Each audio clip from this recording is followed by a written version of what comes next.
Hi, I'm your host, Troy Clarke with Drink Boss, and welcome to another episode of Beyond the Bottle, where we look inside, beyond the liquid, at owners and operators in our community and seeing the difference that they're making and learning their stories. Today, we're here at the Black Rose in Boston, Massachusetts. Well, if you haven't guessed yet, we're talking about St. Patrick's Day, one of the most iconic holidays in our city. And I'm joined with some of the most prominent Irish owners and bars and restaurants here in Boston. So let's get started, should we? We have Oran McGonagle joining us from the East Coast Tavern Group. Yeah. Welcome. Thank you very much. I have Huke joining us from the Briar Group, our marketing director. And to the right, I have Paul Wilson here with the Glynn Group. Welcome. Thank you. All right, so I'm excited to bring everyone here together to talk about St. Patrick's Day, but before we kind of get into that a little bit, I'd love for you guys to tell us a little bit about your group, how you got started, and a little bit about everything here in Boston. So Oran, do you want to take us through your group a little bit and your story? Yeah, absolutely. I joined East Coast Tavern Group 12 years ago now, back when Emmet's pub on Beacon Hill was our only location. Since then, we've moved on to Scholars, Carrie Nation, Sunset Cantina in Brookline, and then Roxanne's now on Beacon Hill as well. Just been going strength to strength since then. It's an Irish-based company, Irish owners, and we try and be a very classic Irish bar up in Beacon Hill. We're very traditional in what we do, food and drink-wise. That's pretty much where we went. We've been growing ever since. Obviously, this year's been a bit of a setback, but yeah, we're going to get into that a little bit. Yeah. How did you get started in this? In the industry? Yeah. Believe it or not, right down the street there, I was a dishwasher in the aquarium. That was my first ever job in America, and I ended up meeting the guys from East Coast Tavern Group, and they brought me into the bar business then. I did bartend at home for a while and started off bartending and worked my way up now to the director of the company, so it's been a good experience. America's been good to me. That's awesome. And Hannah, let's talk a little bit about your story and the group that you're running. Sure. I am not from Ireland, as you can tell. I am a Polish girl from Buffalo, New York, and I got my start in the industry about 20 years ago. I was a buffet girl at Ponderosa Steakhouse. I don't know if you're familiar with that. Oh, the salad bar. Yeah, absolutely. I smelled like ham cubes when I left there, but I was scooping, ranch dressing and eggs in a bag, and I worked my way up. I went to college in South Florida. I decided to, go to university at the spring break capital of the world, Fort Lauderdale. I was a bartender on the beach there, making lots of pina coladas, strawberry daiquiris, came to Boston, went to graduate school at Northeastern, studied marketing. I worked my way through grad school bartending, serving. I was a bartender for 6 years at an Italian restaurant in Boston called Teatro, Columbus Hospitality Group. I got to give a shout out to them, love them. And I've been with the Briar Group for 10 years for the past decade. So we own a variety of Irish pubs and contemporary restaurants and bars. We also own a large country music bar right by Gillette, Patriot Place. And I do all the marketing. So lots of social media, lots of taking pictures on St. Patrick's Day, lots of, talking about Jameson and these great whiskeys all the time on email and social and in the restaurants. So very happy to be here today. Awesome, so great. And Paul, let's hear about your group and then your story. How long have we got here, I think? How long have we got? I came to Boston in 1987 on a Morrison visa. J1 visa, later to get a Morrison visa. But I started work at a restaurant in Faneuil Hall called the Marketplace Cafe, and from there went on to work at my first Glynn establishment, which was the Purple Shamrock. Here's to the Purple Shamrock.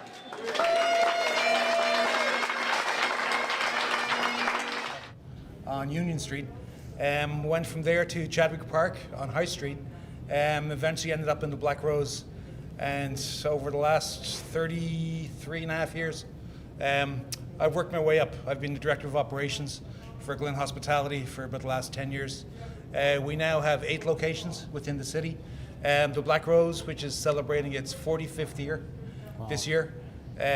We have the Granary Tavern over on the Greenway, Sterling's on State Street. We have 3 in the Back Bay, Cleary's, Dillon's in Brownstone, Coogan's over on Milk Street, and we did have one or two on Canal Street, but the pandemic has kind of put an end to them. So.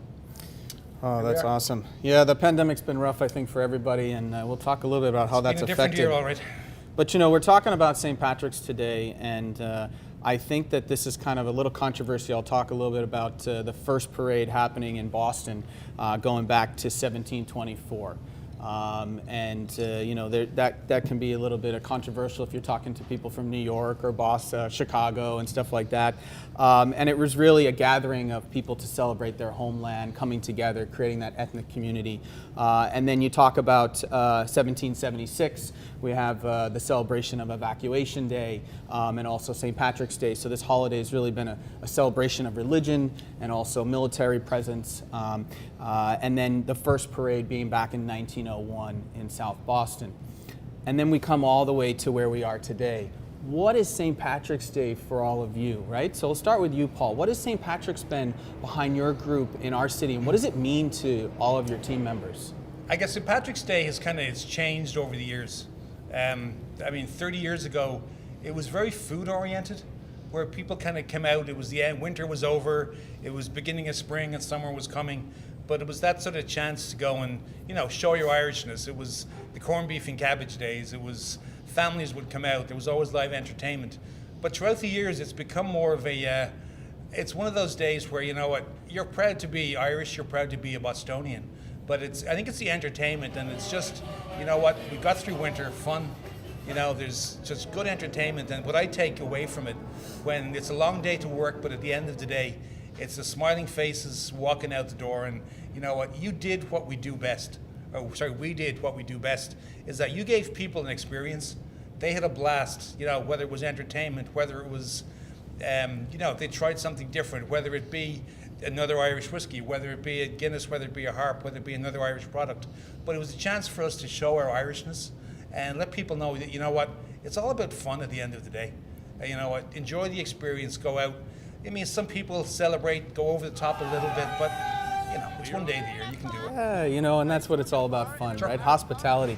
What about you, Hannah? What do you take from St. Patrick's Day? Oh, St. Patrick's Day, you wake up on March 17th and just the air, it feels different. It's just, the whole city feels different. It's like Christmas, right? You wake up and it's just, you get out of bed and it's just something about it. The air is electric, and the whole city is just so excited to be out. Usually the weather is nicer. Paul hit it on the head. It's, the coming of spring, the break of winter, and you just go and have fun, and there's just so much good energy. People love, Guinness, whiskey, the food, the music, everything about it. And, for us, for the Briar Group, a lot of it is our family heritage. We were started by an Irish family, so really recognizing that and celebrating that and being with the people that you love and really just having a great time.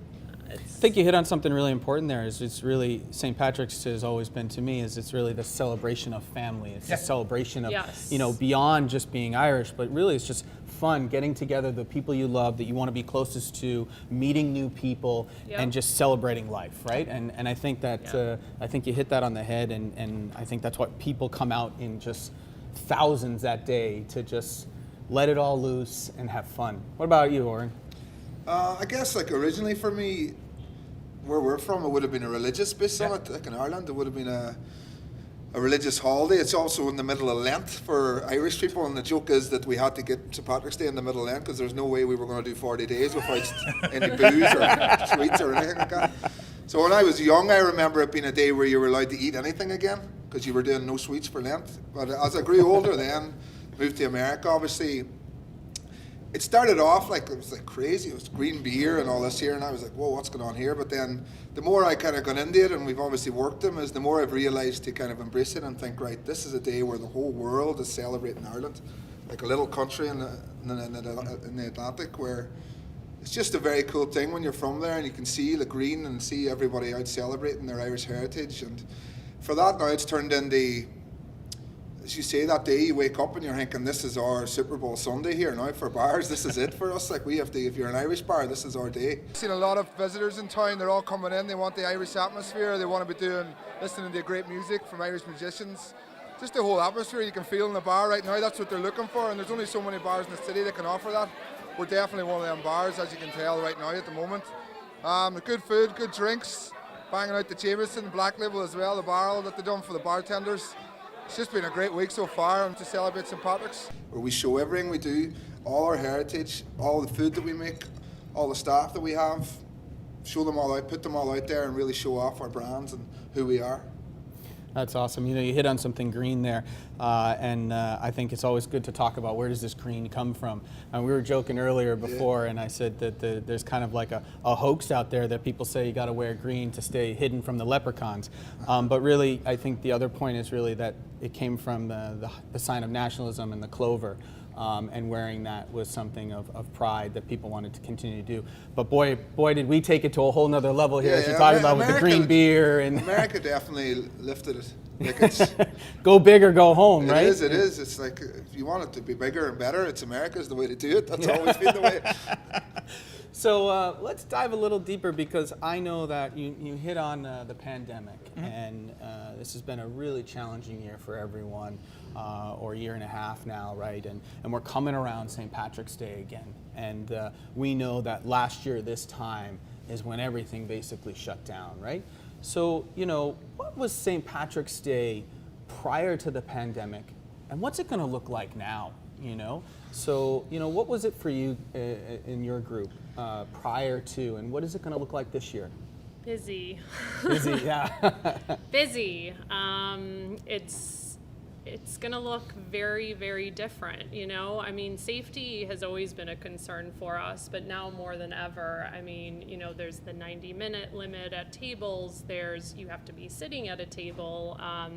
You know, you're not going to be able to congregate with bigger groups like you have in the past, where you can meet people all over the bar. So, you know, I think that fun element will still be there. I think that excitement will still be there, especially coming on a year that we're now getting through this. But it is going to look different. But I think it'll be good. I think it'll be good. I have hope. Well, for everyone listening, don't be impatient and leave after 90 minutes. Okay, so she's telling you. Don't get in. Don't form a line anywhere. That's another thing. If you can't get in, you know, try coming back. Yeah. What about for you, Paul? What's it been like in the past for you guys, and what's going to be different this year? My lasting memory of St. Patrick's Day is probably about 20 years ago, when we used to open with a breakfast every morning at 6 a.m. And the band that played for the first 5 years was the Dropkick Murphys. And we would close here at 2 a.m. the night before, and guys would walk out that front door and they'd get in line. And they'd wait until 6 a.m. when we opened again. And in the end we had to stop it, because back then the Black Rose held about 400 people, and the line would stretch from here to the north end, people trying to get in. We couldn't serve until 8. We opened the doors at 6, and we could serve breakfast at 6 o'clock. We couldn't serve any alcohol until 8 a.m. But for those 5 years, I will never forget it. And we had to stop it with the Dropkicks. We brought in a band from New York called Black 47, who did it for about the next 5 years or so. And it just became as popular. But it was one of those days where you start at 6 a.m. and you finished up at 3 a.m. the next day. So it was a 21-hour day.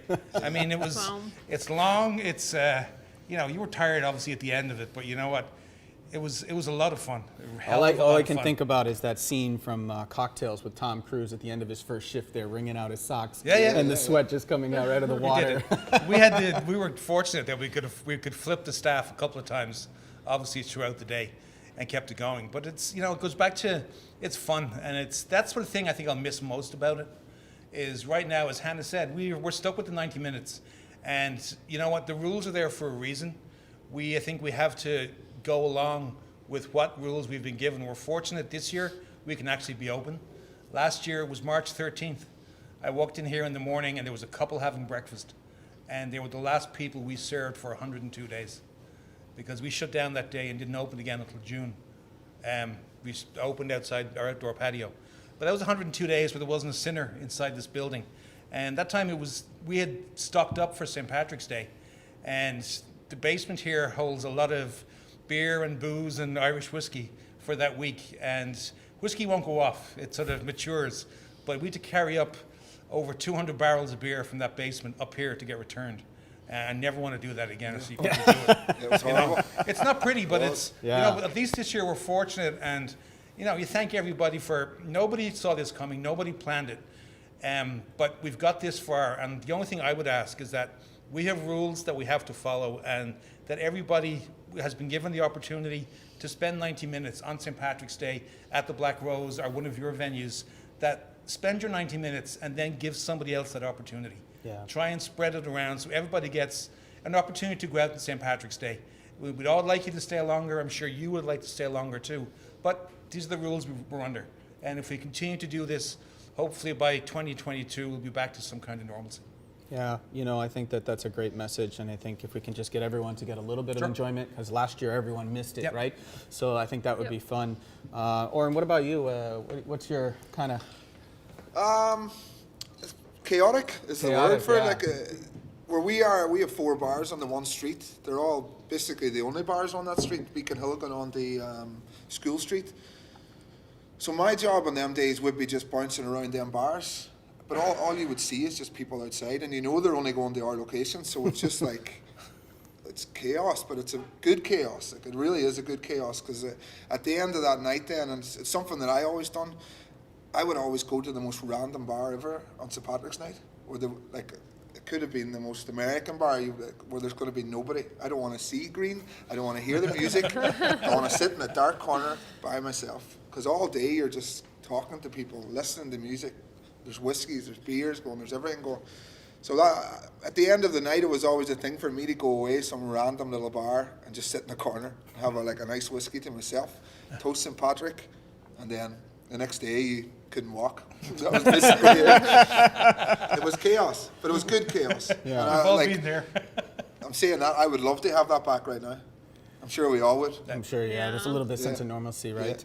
Yeah. But the exciting is the energy's moving. We're moving in the right direction. We're getting things open. We're getting to celebrate this year. And you talk about toasting in whiskey. I think that's a great segue to talk about how whiskey really got to be such a big, prominent player. You hit on it. There's obviously big beer drinking day too, but beer and whiskey is just this combination that comes Yep. together. Lots of distilleries in Ireland. Ireland goes through lots of different struggles through the years. Distilleries are closing. There's still a lot of illegal, illicit whiskey being produced, Yeah. but only 4 legal distilleries producing Irish whiskey. In the 80s, 1980s, and stuff like that, and then we start to see this amazing liquid that's so soft and so easy to drink start to get into the hands of consumers again, right? Because we could be here all day to talk about the history of why Irish whiskey was kept back and then brought back,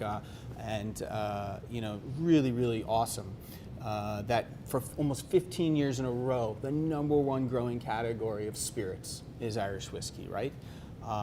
What role does whiskey play in your bars? Like, what are you seeing with these fabulous products like Jameson and Redbreast and Powers and the innovation that's coming out? How does that affect your business?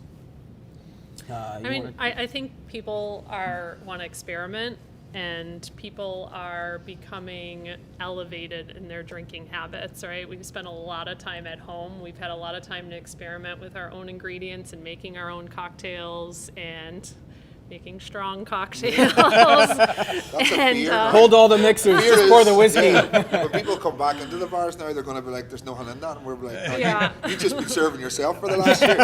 This is how it should taste."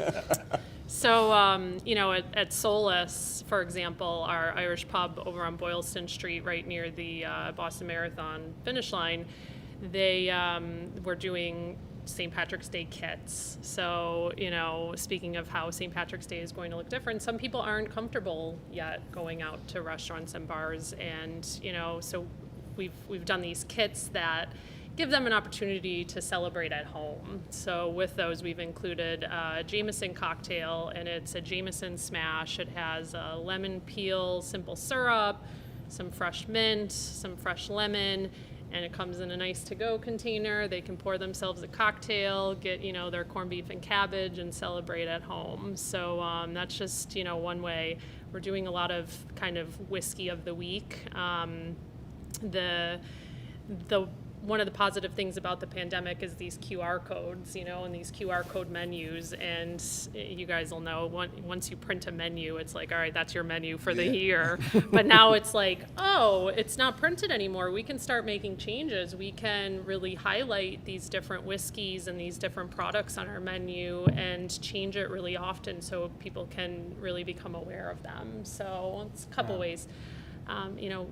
We serve the best Irish coffee in the city. I heard that argument before we started, that we have the three best Irish coffee in all of Boston sitting right here, right? Yes, right over at Ned Devine's, right up the street. We have the igloos, which is also just, outdoor igloos have blown up, and so there's nothing better than sitting outside on a 30-degree night, sipping your Jameson Irish coffee at Ned Devine's. Well, it's funny, innovation, in times of struggle, innovation has always helped us, and I think it's in our industry, in the restaurant industry, it's how we continue to grow, right? Through innovation and bring people back and doing all these things. It's challenged us to make better drinks. It's challenged us to be more creative. Who would have thought? Would we have all been open-minded to do QR code menus, right? Like, not going to happen. Or, we talked about a little, Oran, I know you said that you're doing some to-go cocktails, right? And you also just mentioned there. And, would we really have been able to get legislation to push that forward, to be able to do that in this city? But bringing that experience to people in their homes, what are your thoughts on something like that?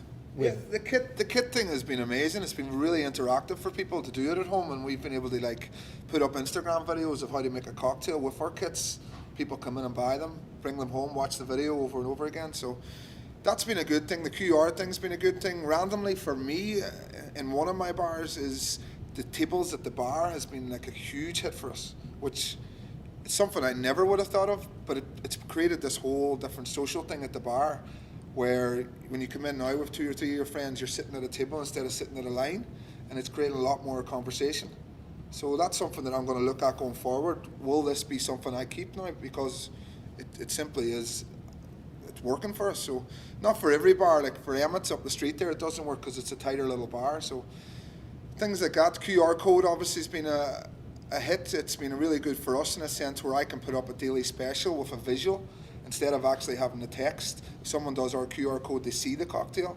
That's been something for us that have worked well. We've done a 3D photo. You can actually have a look at the cocktail, which is, especially I think for female customers, that's been a huge hit for us.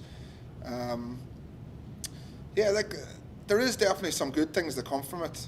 Absolutely, there's been some great things and obviously some really bad things that came from it too. The bad still outweighs the good now, I'm going to say that definitely. So, but we'll just take a hit on that number one Irish coffee. Emmet's Irish Pub is number one.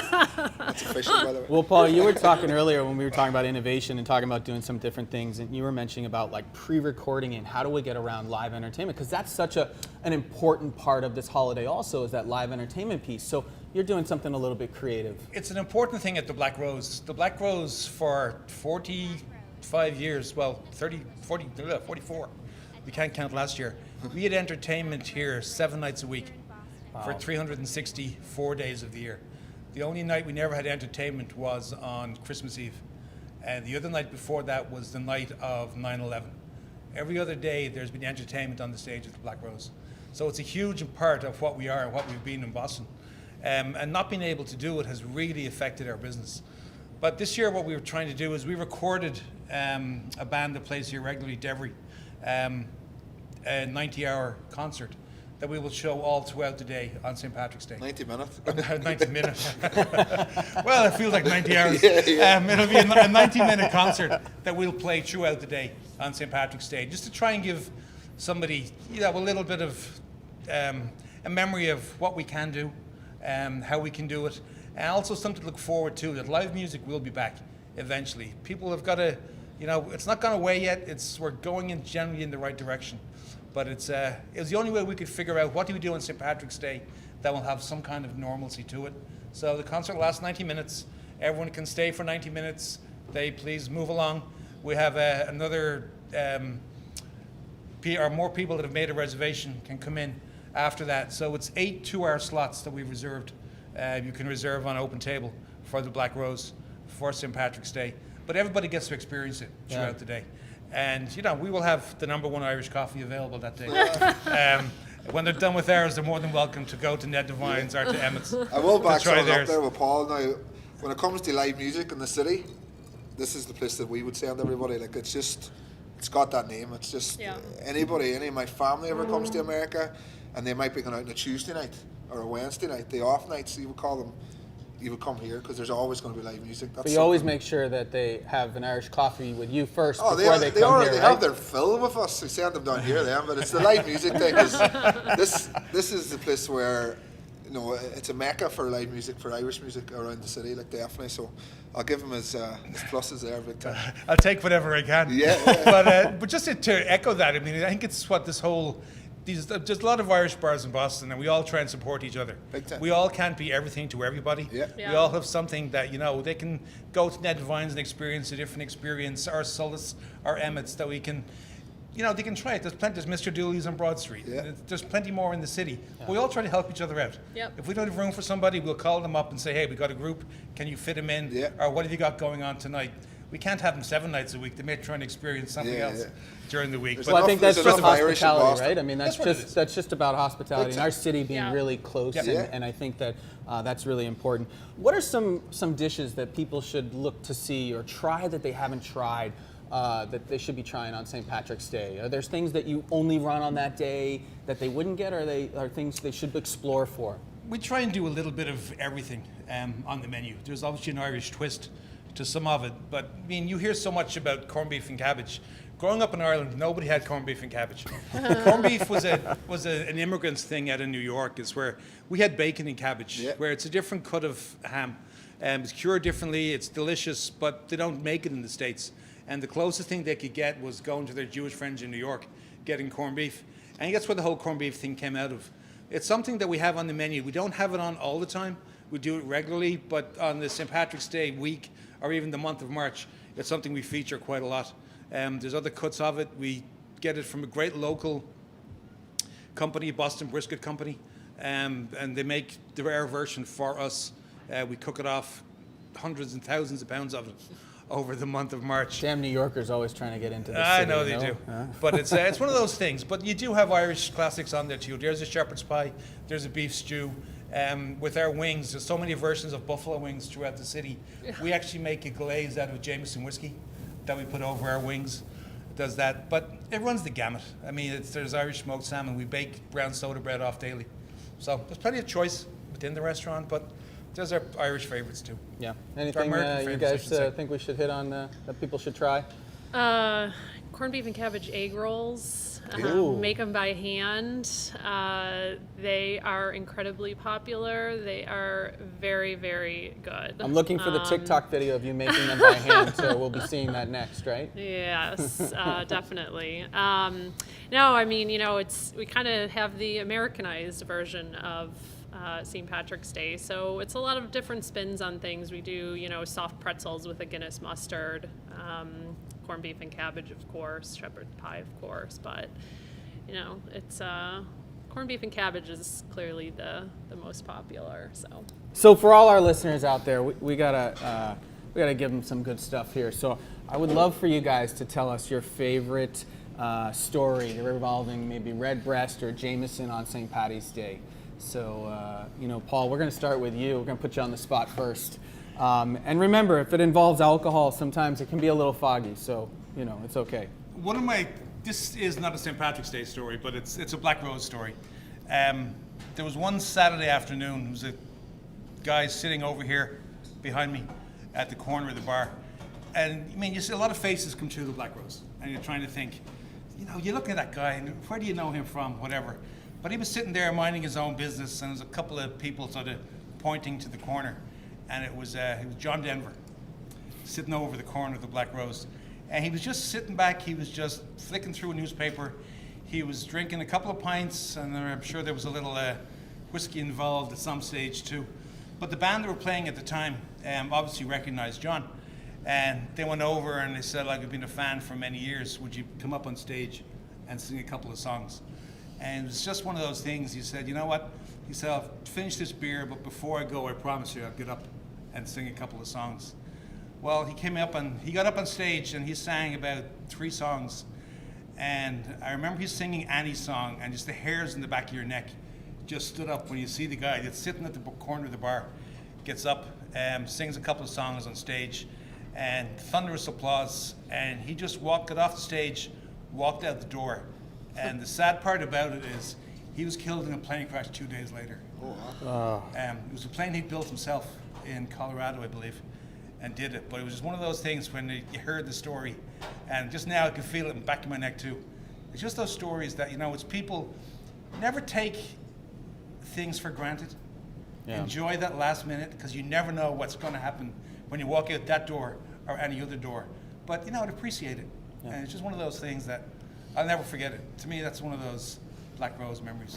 It's kind of what our industry is built around, right? Yeah. Is that live life to the fullest. That's what St. Patrick's Day is about, is to celebrate, live in the moment, and live each day to its fullest extent. Yeah. So that's a great story, Paul.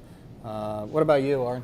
I guess something that came to mind straight away was my mum and dad are pioneers, so there's no alcohol in our house except for mine. Which is random. 2 of my siblings are in the bar business as well, so we've obviously went a bit further with it. But in an Irish home, there was always a bottle of whiskey in the press in case visitors came. That was just the thing. There was no bottle of beer. It was, there's a whiskey, you'll have a whiskey. So there was always a bottle of Jameson in the cupboard. But I remember one night, me and my 2 brothers were coming home from a night out. We were pretty drunk when we got into the house, so we decided to go at the bottle of Jameson. Decided to get some ice out. So at the time, my dad had just had his knee replaced, and he had ice packs for his knee. So us boys being drunk, this is 100% true story, by the way. We decided to get some ice, mistakenly taking my dad's knee pack, taking the ice out of it, putting it in our Jamesons. The next morning, my dad got up, and we came down. Obviously, we were hung overhead, and he's like, "What did you do with my knee pack?" And we were like, "Your knee pack? What are you talking about?" And we were like, and I looked at my brother and I went, "Did we drink Jameson on ice with his sweaty knee pack?" So that's been a story in our family for years now. When we came back one night and drank basically beautiful Jameson with my dad's sweaty knee ice that he had at the time. Oran, you're ahead of your time, because they're talking about salt in cocktails now, go. Right? Yeah, so at the time there was nothing wrong with it. Trust me, it was amazing. It was amazing. But yeah, so my dad, 2 of them are pioneers, so that's the kind of stories we got at home. And anything with alcohol in our house was different, because our mum and dad didn't drink, so everything was a new story for them. And the next morning, they of course remembered everything. Why we didn't remember anything. But lots of good times with Jamesons through the brands, through the years, like going up to now, where me and my brothers have a thing. When we meet now, we'd always buy a Middleton 25 every time.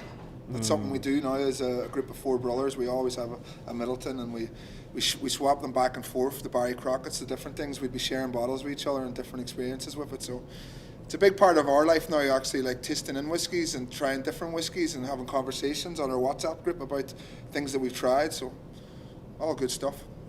Such a unique category too for Irish, having that pure pot still, the unmalted and malted barley.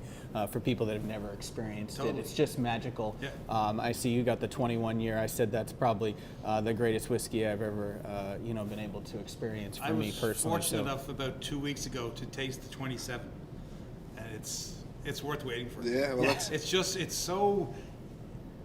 If you can describe sort of butter just sort of sitting in your mouth, and just the taste that come off it, it's just unbelievable. It's, you see all the kids coming out and they're drinking Jameson and ginger, and it's good to see they're getting into whiskey. They're getting away from, we all went through the flavored vodka stage and that stuff where there was cotton candy flavor and pink this flavor and that flavor.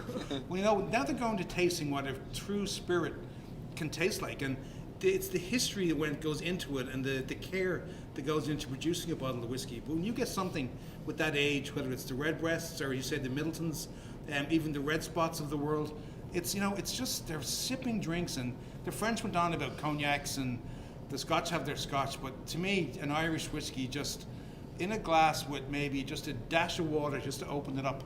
There's nothing better at the end of the day. Yeah, you know, it's interesting. We're on this flavor explosion, right? So, you know, in culinary 20 years ago, you see it with the kitchens and food and everything like that, and it's really just progressed. Well, now we're seeing that with people with whiskey and booze and cocktails. It's just on this whole new journey.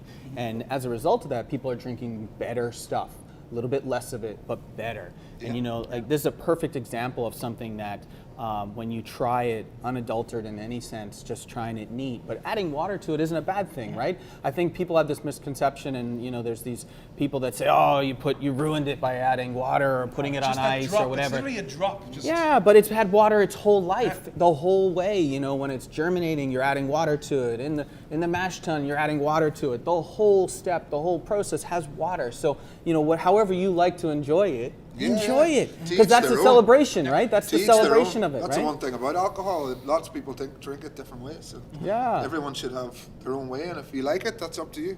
Exactly. Something that, like, for us in Emmet and Roxanne's is a little cocktail bar next door. We've seen a lot more females drinking whiskey. So it's like whiskey cocktails now are becoming way more on our menu, where it's like so open and diverse to what they're drinking. Lots of 12-year-old redbreasts on the cocktail menu, which when I first started, that wouldn't have been a thing at all. You just wouldn't have used that liquid on the cocktails. Yep.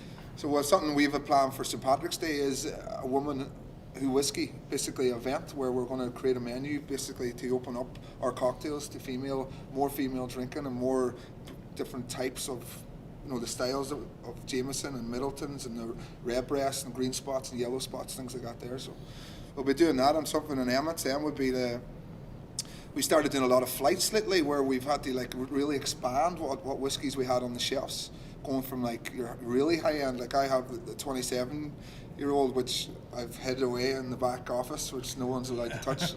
But we have different years there where we're doing a lot of flights now, but a lot of people are going to the higher tier flights, which 10 years ago that wouldn't have been the case as well. It would have been maybe your Jameson and your Jameson 12-year-old or something like that there, but now it's gone to your Middleton flight where they're trying 3 different types of Middleton, and it's going into your $100 mark. So it's a lot of like evolution going through the whiskies in the last 10 years for me that I've seen now, where people are really trying to experiment with it and they're drinking it properly, and they're not so much as the shots and the beer thing. It's turning into now have a drink, enjoy it, relax, take your time with it, make a nice cocktail from it. Yeah, it's like a quality rather than quantity. Yeah. Yeah. You know, we've gotten to that point where there's such good. You hate even using the word juice when it comes to whiskey, but there's such good products out there. And even with Jameson have gone along with their barrel series, where there was the stout one, there was the IPA barrels. Yeah, and they're partnering with local beer companies they have to do it. Castle Island this year, where they reversed it. They brewed their Castle Island IPA in the Jameson barrels. It's wonderful. It's a great beer. Yeah. And you can just taste at the end of it that's a slight hint of whiskey just at the end of that IPA, which makes it totally different. But it's great to see, you know, people are working in different ways that have never have worked in the past and experimenting with it. Talking about experimenting, I see the back at the bar there has we the have some world's best Irish coffee. Well, the world's best Irish coffee. So we're going to have those Irish coffees come out. Boston's best Irish coffee. Yeah. He's called the world. Well, you know, it's funny, if we talk about coffee, we talk about the Irish coffee, we talk about innovation, right. Jameson coming out with that cold brew.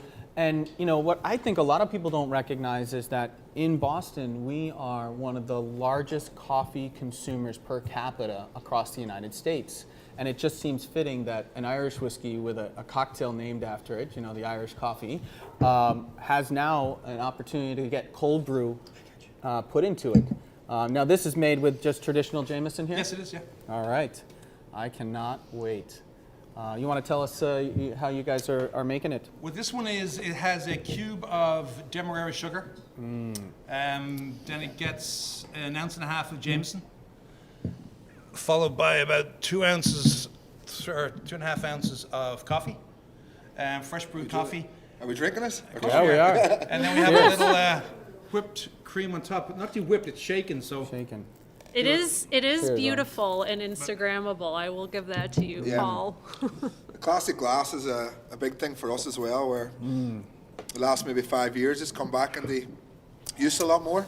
But what we're doing this year is we've actually made up kits with our glasses. So you'll be able to get two. These ones are Jameson, obviously, logo glasses that we were nice enough to get from Jameson. But we have some Black Rose logoed ones coming in. And you'll buy a kit that will have the sugar, it'll have the coffee, it'll have a couple of glasses. There's a shaker in there to shake the cream. Nutmeg grater, all that stuff within the glass or the box. You can take it home, you can make your own at home.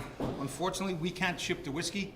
When we ship the boxes out, you can buy your own whiskey, and we don't include the cream. By the time you get it, it may be gone a little off. So just add the whiskey and the cream. You can make your own Irish coffee at home. I think that's good. You know, I think it's important for people to understand how to make a proper one. This is not ready whip here, folks. This is not sweetened cream. It's unsweetened cream that gets layered. You know, and for There's everyone no Irish at home, cream in it either. That's no, a big thing. yeah. A lot of Irish coffees in America are Baileys in them, and it's something that we've been pretty much like. You're supposed to taste the whiskey. Right. It's not supposed to be a coffee drink with a drop of whiskey in it. Right. It's an Irish coffee. It's Jameson coffee. Just there's a bit of coffee in there to support the cream. That's what it's there for. And the Demerara sugar just kind of adds that more depth to the cocktail, which is really nice. And then layering that on, so when you shake that cream just on the back of a bar spoon and pouring it right over, and it layers really, really nicely. And you can see it doesn't mix in, it just sits there. Really, really well done. This is absolutely delicious. I know we have some food coming out pretty soon, so. It's good. It's very good. It's very good. Yeah. If it's done right, it tastes amazing. Now, if it's done wrong, it doesn't taste good at all. This is the #1 Irish coffee in Boston, you said, right? Boston, the world will take whatever. World, whatever you want to throw at us, I'll take Beacon Hill then. you can have Beacon Hill best. There we go. The only Irish pub on Beacon, I will take it. So, Hannah, before I didn't want to skip over, do you have a nice story you want to share with us? You're going to make me follow up with those two stories. Well, I don't know if you can compete with your dad's knee ice and whiskey, right?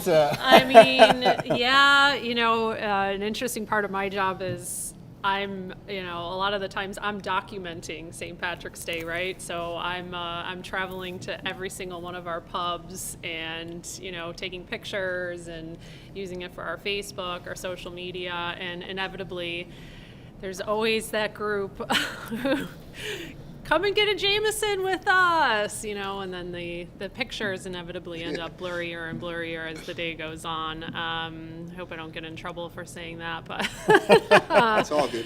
It's okay. Everybody's only listening. Research. Yes, market research. You have to try the product if you know what you're marketing.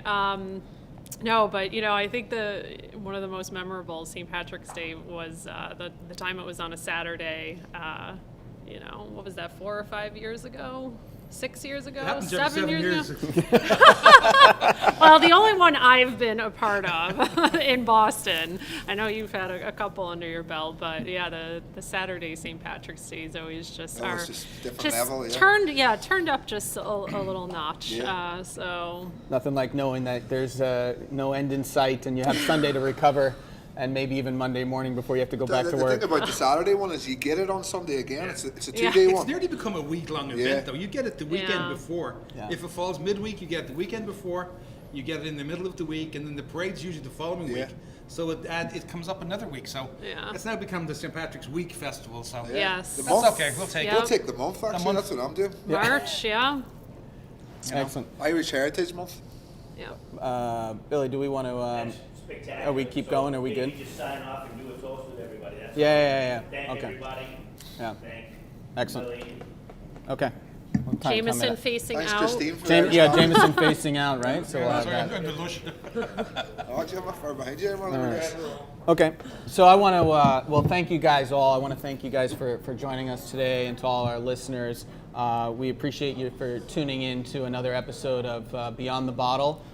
Thanks for joining us today. Thank you guys. Happy St. Patrick's Day. Happy St. Patrick's. Cheers. Cheers, guys. Cheers. And we'll see you on Best of luck on St. Patrick's Day. Yeah, You too. Best of luck. And we'll see you on the next episode of Beyond the Bottle. Cheers.